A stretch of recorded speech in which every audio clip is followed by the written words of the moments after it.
अस्सलामुअलैकुम students, welcome to अपनी computer class. तो स्टूडेंट, इस लेक्चर में हम trade offs between usability and security को स्टडी करेंगे। स्टूडेंट्स, जब भी हम कोई न्यू सिस्टम डेवलप कर रहे होते हैं तो उसमें दो इम्पॉर्टेंट चीज़ें होती हैं, एक यूजेबिलिटी और एक सिक्योरिटी। यूजेबिलिटी कहते हैं कि सिस्टम को यूज़ करना कितना ज़्यादा आसान है, और सिक्योरिटी कहते हैं कि हमारा सिस्टम कितना ज़्यादा सिक्योर है हैकिंग वगैरह या अनऑथराइज्ड एक्सेस से। तो बाज़ औक़ात ना इन दोनों के दरमियान में कॉन्फ्लिक्ट आ जाता है, टकराव आ जाता है। तो स्टूडेंट, यहाँ पे हम कुछ साइबर सिक्योरिटी मेजर्स का यूज़ करते हुए इन दोनों के दरमियान में ट्रेड ऑफ्स देखेंगे। ट्रेड ऑफ कहते हैं कि जब हम कोई चीज़ हासिल करते हैं तो दूसरी चीज़ चली जाती है, यानी कि हम सिस्टम की सिक्योरिटी बेहतर करेंगे तो हमारी जो है यूजेबिलिटी लूज़ हो जाएगी। तो इसके दरमियान में कंपैरिजन को स्टडी करते हैं।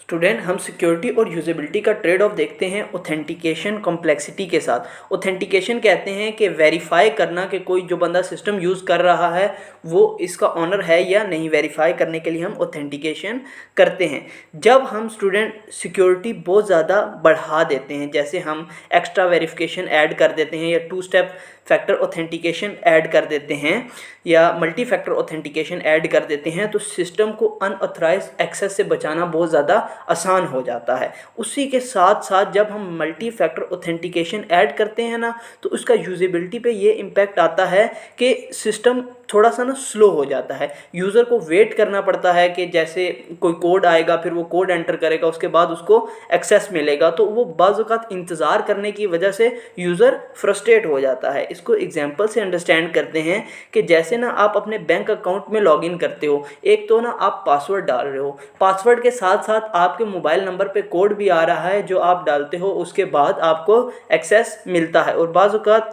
कोई नेटवर्क प्रॉब्लम्स की वजह से हमारा कोड डिले हो जाता है, तो यूज़र फ्रस्ट्रेट हो सकता है। तो इसका सलूशन ये है कि आप ना इफेक्टिव ऑथेंटिकेशन यूज़ कर सकते हो। आप फेस आईडी या फिंगरप्रिंट वगैरह का यूज़ कर सकते हो। नेक्स्ट है student access control. Access control कहते हैं कि आपने किस बंदे को कितना एक्सेस देना है। अगर सिक्योरिटी के पर्सपेक्टिव से देखें तो हम अपने सेंसिटिव डाटा को प्रोटेक्ट करने के लिए ना यूज़र्स की परमिशन रिस्ट्रिक्ट कर देते हैं कि इस यूज़र को इजाज़त है ये वाला डाटा, ये वाली फाइल्स एक्सेस करने की, और इनको नहीं है। इससे क्या होगा, कोई भी अनऑथराइज्ड बंदा उस डाटा को एक्सेस नहीं कर सकेगा। लेकिन इसके साथ साथ ये यूजेबिलिटी में रुकावट भी आएगी। क्यों? क्योंकि जब भी यूज़र को कोई काम करना है उसको उसके लिए परमिशन लेनी पड़ेगी, और उससे क्या होगा, उसका काम स्लो हो जाएगा। तो इसको एग्जांपल से अंडरस्टैंड करते हैं। जैसे स्टूडेंट, हमारे पास ना एक एम्प्लॉय है और वो बड़ा फ्रीक्वेंटली अपना काम कर रहा है, लेकिन उसे कोई फाइल चाहिए, उसको एक्सेस चाहिए, लेकिन उस पर सिक्योरिटी लगी हुई है और सिर्फ लिमिटेड लोगों को ही उसका एक्सेस मिल रहा है। तो उसे क्या करना पड़ेगा, आईटी से उसकी परमिशन लेनी पड़ेगी, और उस परमिशन लेने में क्या होगा, डिले आएगा, उसका जो काम है वो डिस्टर्ब हो जाएगा। नेक्स्ट है स्टूडेंट हमारा इंक्रिप्शन। स्टूडेंट्स, इंक्रिप्शन कहते हैं कि इंफॉर्मेशन की या डाटा की ना फॉर्म चेंज करना, ऐसी फॉर्म में कन्वर्ट कर देना जिसको कोई बंदा अंडरस्टैंड ना कर सके। सिक्योरिटी के पर्सपेक्टिव से देखें तो हम जब किसी भी डाटा को इंक्रिप्ट कर देते हैं ना, तो वो डाटा हमारा प्रोटेक्ट हो जाता है। अगर कोई बंदा उसको हैक भी कर ले तो वो उसको एक्सेस नहीं कर पाता जब तक कि उसके पास डिक्रिप्शन की ना हो। ठीक है, इंक्रिप्शन के ज़रिए हम क्या करते हैं, अपने डाटा को ऐसे फॉर्मेट में कन्वर्ट कर देते हैं कि कोई अनऑथराइज्ड बंदा उसको एक्सेस नहीं कर सकता, और हमें जब वो चाहिए होता है तो हम उसे की के ज़रिए डिक्रिप्ट करके अंडरस्टैंड कर लेते हैं, जो भी अपनी ज़रूरत है वो पूरी कर लेते हैं। लेकिन इसी के साथ ना इसमें यूजेबिलिटी भी हमारी डाउन होती है। क्यों डाउन होती है? क्योंकि हमारा जो सिस्टम है ना वो स्लो हो जाता है, क्योंकि डाटा को एक्सेस या उसकी प्रोसेसिंग स्लो हो जाती है। कि जो इंक्रिप्शन की कीज़ है ना, उनको मैनेज करना एक कॉम्प्लेक्स और टाइम कंज्यूमिंग टास्क है। इसको एग्जांपल से समझते हैं।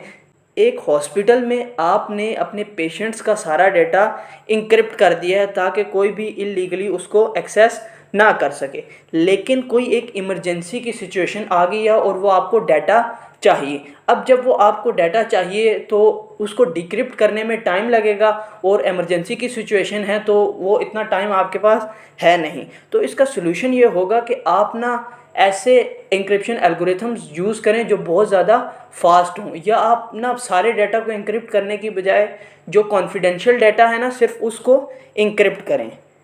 नेक्स्ट है स्टूडेंट हमारा regular updates and patches. Students जब भी हमारे सिस्टम में कोई नई चीज़ आनी हो, कोई अपडेट लानी हो या कोई चीज़ बग वगैरह फिक्स करना हो तो उसके लिए ना हमारे पास अपडेट आती है। अब सिक्योरिटी के कंसर्न से देखें तो हम ना अपडेट के ज़रिए जो अपनी वल्नरेबिलिटीज़ होती हैं ना अपने सिस्टम्स की, उनको फिक्स करते हैं। वल्नरेबिलिटीज़ कहते हैं वो वीक पॉइंट्स या वीक होल्स जिनके ज़रिए हैकर हमारे सिस्टम के अंदर दाखिल होता है, वो उसको हैक करता है।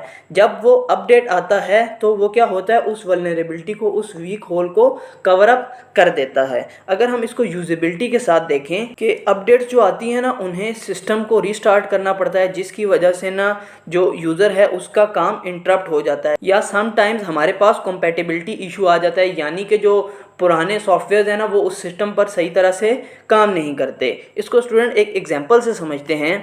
आपके पास बार बार अपडेट्स आ रही हो ना तो वो एम्प्लॉय के वर्क को इंटरप्ट करती हैं, क्योंकि उसे सिस्टम रीस्टार्ट करना पड़ा है, जिसकी वजह से उसका काम इंटरप्ट हो रहा है और बिजी वर्किंग आवर्स में तो ये बहुत उसके लिए मुश्किल हो जाती है। तो इसके लिए आप क्या कर सकते हो, आप ना जो अपडेट्स वगैरह या टेस्टिंग टाइम है ना उसको इस तरह से मैनेज कर सकते हो कि जो यूज़र है उसका काम भी डिस्टर्ब ना हो। तो स्टूडेंट उम्मीद है ये लेक्चर आपको समझ आ गया होगा। मिलते हैं नेक्स्ट वीडियोज़ में, तब तक अपना ख्याल रखिएगा। अल्लाह हाफिज़।